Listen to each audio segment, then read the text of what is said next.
Hey guys, it's Wednesday afternoon here. We got a lot going on. I wanted to quickly talk about the um soybean recommendation from yesterday, and then just talk about wheat and corn a little bit today.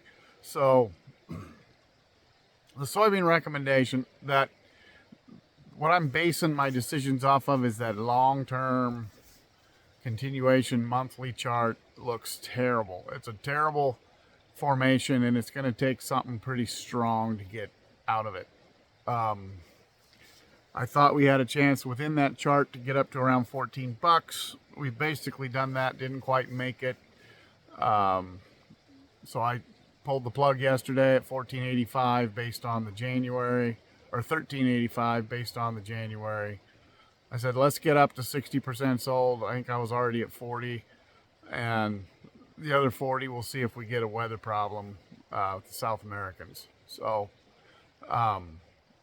that's what that was about. And today was kind of confirmed it.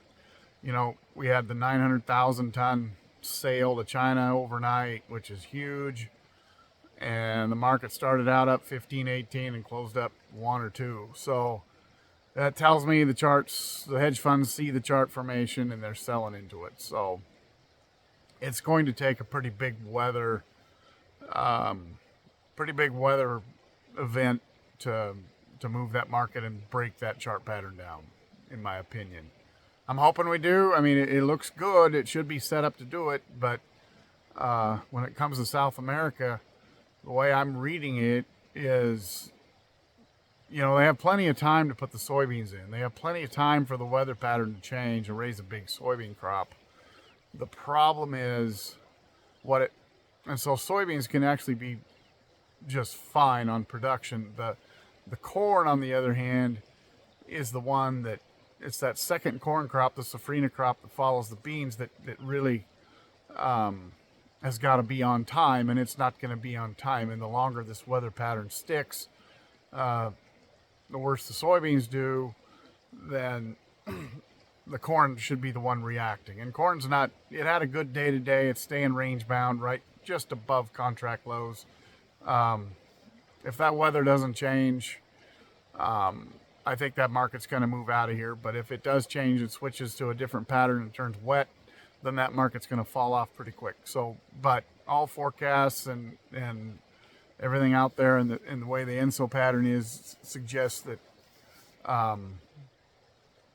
that corn's going to stay under threat there for quite a while. So we're certainly losing some production each day at this point, because that's making it a day later that they can get that corn planted on time. And it's going to be hot. It's going to be around 100 to 105 degrees, which is not common for this time of year. So it's a big deal, and I think the market will pay attention soon.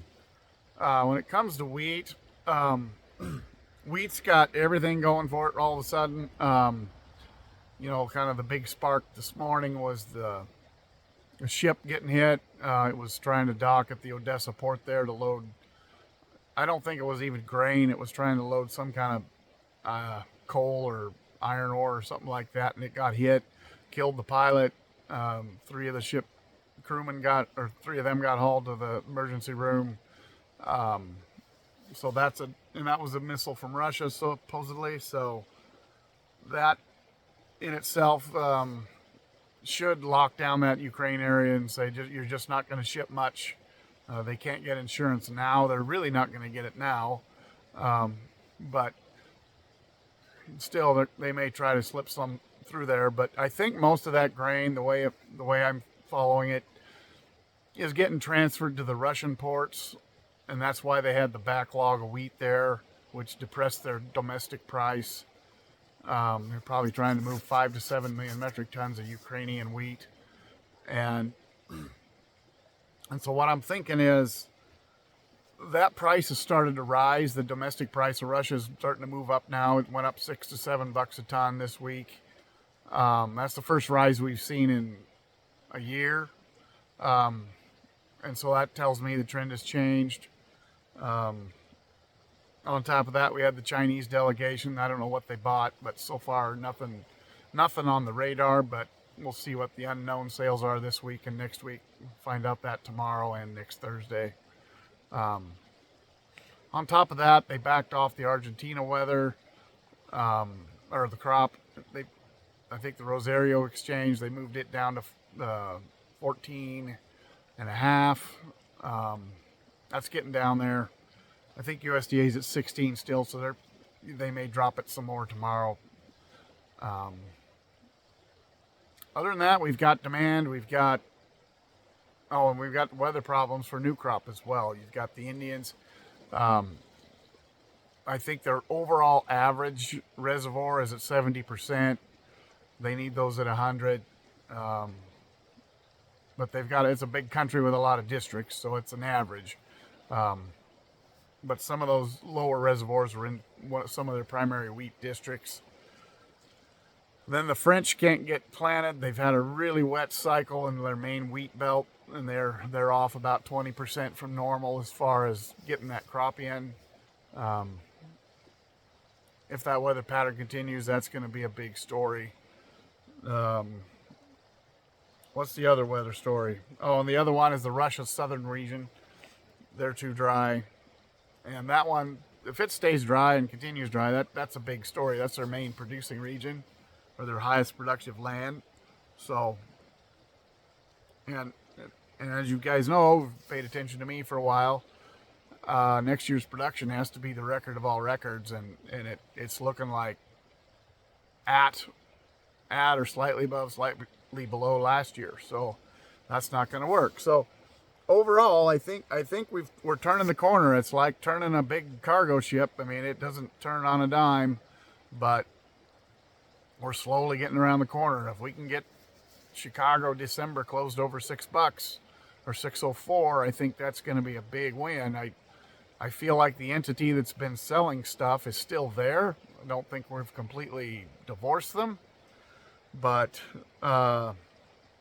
they've got to be, with the ship getting hit and demand booming like it is, I think they've got to start backing off a little bit. So I know there's a lot of groups saying there's no demand, but anywhere else you go, people are buying big. I mean, the Saudis bought 700,000 from Russia. Egypt bought 1 million from Russia 2 weeks ago.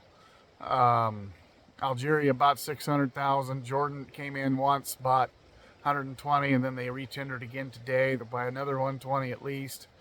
Pretty much all the bigs are buying right now. So you can't say no demand. I mean, how much comes from the U.S.? Well, we're still ahead of schedule by a lot. And here's the biggie. The one that, even without that ship blowing up, just my light bulb turned on what I remembered I was supposed to say. That Minneapolis contract, that's probably where the shooting is going to start, because you've got those commercials lined up record long. You've got the hedge funds record short. You're having delivery certificates canceled, which is basically saying that wheat that was there for delivery is no longer there for delivery because someone grabbed it, a commercial grabbed it, and the basis is firming up across the country. So that market is fixing to move somewhere, and we're just a couple weeks out from that December contract going off the board, so, or getting into delivery. So that is my guess where we're going to see the most activity. Today it was not up the most. It was down, it was only up 10 when everything else was up 20. But you say, as we get through the emotional parts of these ship attacks and stuff, I think Minneapolis is the winner. So if any of you are buying calls from wheat you sold, you might want to look at the Minneapolis. So, but I'll write about it this weekend. I just wanted to give you a quick update because things are starting to move, and we'll see what USDA does tomorrow. I'm not expecting a lot, but I'm certainly expecting the markets will trade their position afterwards. Beforehand, it just kind of screws things up. So otherwise, a nice fall day. I'm just waiting for kids to get out of school, so I come down here by the river and make phone calls, and it's not so bad. So good time of year. But if I forgot something, I'll put it in the weekly report. I don't know what day it'll come out. probably be Saturday again. So anyway, thank you much.